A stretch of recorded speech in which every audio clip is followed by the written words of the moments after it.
آج کون انسان ایسا ہے کہ جس کو کوئی نہ کوئی پریشانی لاحق نہ ہو؟ ہر طرح کے افکار میں کوئی کسی فکر میں مبتلا ہے، کوئی کسی فکر میں مبتلا۔ اب ایک تو شکل یہ ہے کہ آدمی اس فکر کو لے کے بیٹھ جائے اور اپنے آپ کو ہاتھ پر ہاتھ رکھ کر بے عمل بنا لے۔ اس سے کچھ فائدہ نہ دنیا کا نہ آخرت کا۔ لیکن دوسری شکل یہ ہے کہ اس پریشانی کو اپنے اللہ تعالیٰ کی بارگاہ میں پیش کرتا رہے، یا اللہ یہ پریشانی ہے اپنے فضل و کرم سے دور فرما دے، یا اللہ یہ تکلیف ہے اس کو اپنے فضل و کرم سے دور فرما دے، اور اس پریشانی کو دور کرنے کے لیے جو ظاہری اسباب ہیں وہ اختیار کرے، تو اختیار کرتے وقت بھی نگاہ اللہ تعالیٰ کی طرف ہوگی، یا اللہ یہ سبب تو اختیار کر رہا ہوں مگر اصل میں اس کو کامیابی تک پہنچانے والے آپ ہیں، آپ اپنے فضل و کرم سے۔ بے روزگار آدمی ہے،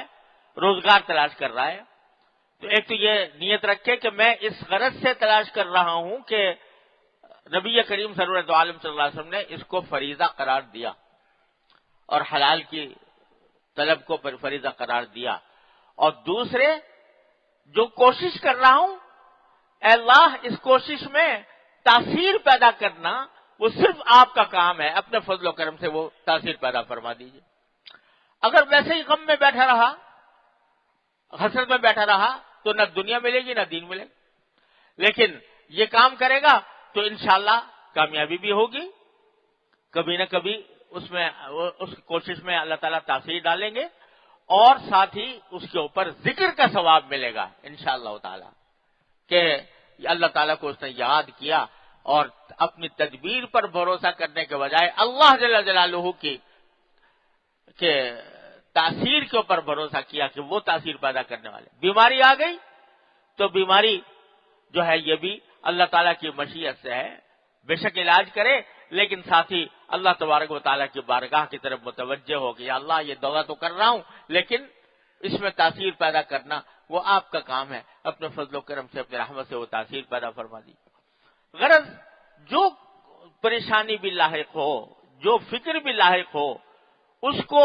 غفلت کا ذریعہ بنانے کے بجائے اس کو اللہ تبارک و تعالیٰ کی یاد کا ذریعہ بنا دیا۔ نقصان ہو گیا، کوئی پریشانی نقصان ہونے کی، تو اس کو بھی یا اللہ یہ نقصان ہو گیا اپنی رحمت سے اس کی تلافی فرما دیجیے۔ بہادر شاہ ظفر مرحوم نے کہا کہ یہ کہاں کا فسان ہے سود و زیاں، جو گیا سو گیا جو ملا سو ملا۔ یہ کہاں کا فسان ہے سود و زیاں، جو گیا سو گیا جو ملا سو ملا۔ کہو دل سے کہ فرصت عمر ہے کم، جو دلا تو خدا ہی کی یاد دلا۔ عمر کی فرصت کم ہے، ارے کیا آ گیا کیا چلا گیا، دنیا تو اسی کا نام ہے، کبھی کوئی چیز کبھی آ جاتا ہے کبھی چلا جاتا ہے، آنی جانی ہے، دولت بھی آنی جانی ہے، راحت بھی آنی جانی ہے، لذت بھی آنی جانی ہے، کوئی چیز قائم رہنے والی نہیں ہے، نہ خوشی ہمیشہ قائم رہتی ہے نہ غم ہمیشہ قائم رہتا ہے، یہ سب آنی جانی چیزیں ہیں۔